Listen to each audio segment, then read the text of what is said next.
نماز کے بارے میں ایک حدیث آتی ہے، میں اس حدیث کو جب پڑھتا ہوں مزہ آ جاتا ہے کہ نبی کریم صلی اللہ علیہ وسلم نے فرمایا کہ تحترقون تحترقون، تم لوگ جل رہے ہوتے ہو۔ اب دیکھیں نبی اکرم صلی اللہ علیہ وسلم کا کلام وہ ہے جن کو اللہ نے فرمایا، اللہ تعالیٰ نے نبی پاک صلی اللہ علیہ وسلم فرمایا اللہ نے مجھے اوتیت جوامع الکلم، مجھے کلام کی جامعیت عطا کی گئی، یعنی تھوڑے الفاظ سے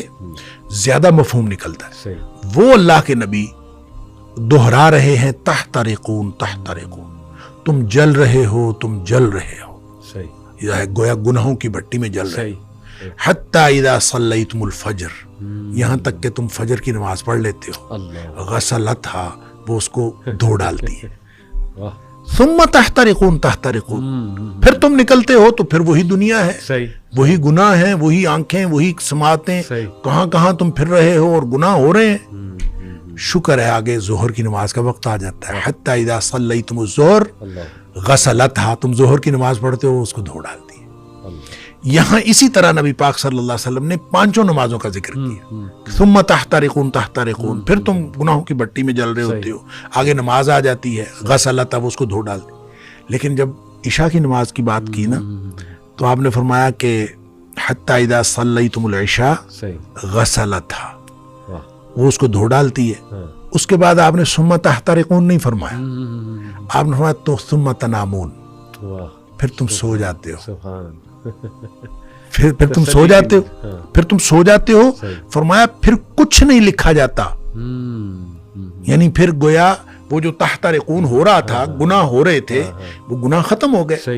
سوئے ہوئے کے آدمی کا تو کچھ نہیں لکھا جاتا، ویسے بھی نبی پاک صلی اللہ علیہ وسلم فرمایا رفع الاقلام عن ثلاث، تین قسم کے لوگوں سے قلم اٹھا لیا جاتا ہے، تو سوئے ہوئے سے قلم اٹھا لیا جاتا، تمہارے اوپر کچھ نہیں لکھا جاتا حتی تستيقظوا، جب تک تم جاگ نہ جاؤ اس وقت تک کچھ نہیں لکھا جاتا۔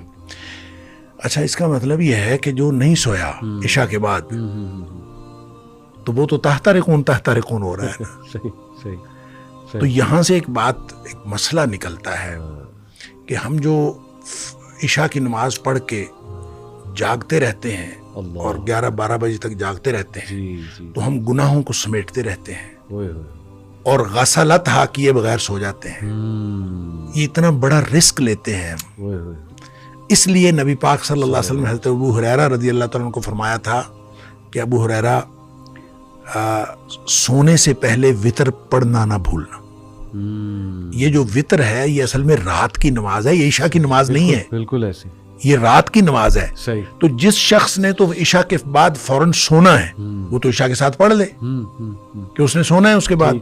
تو جس نے نہیں سونا، رات 11-12 بجے تک جاگنا ہے، تو وہ پھر وتر نہ پڑھے تاکہ وہ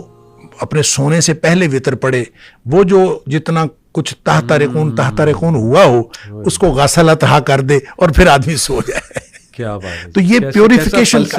پیوریفیکیشن کا نظام ہے، ایک تطہیر کا عمل ہے،